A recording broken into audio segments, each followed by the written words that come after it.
మండలం కోకాపేట గ్రామంలో అక్రమ నిర్మాణాలను ఎంఆర్ఓ శ్రీనివాస్ రెడ్డి ఆధ్వర్యంలో అధికారులు నేలమట్టం చేశారు.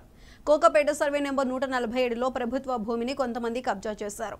స్థానికుల ఫిర్యాదు మేరకు రంగంలోకి దిగిన రెవెన్యూ అధికారులు పోలీస్ బందోబస్తుతో కూల్చివేతలు జరిపారు.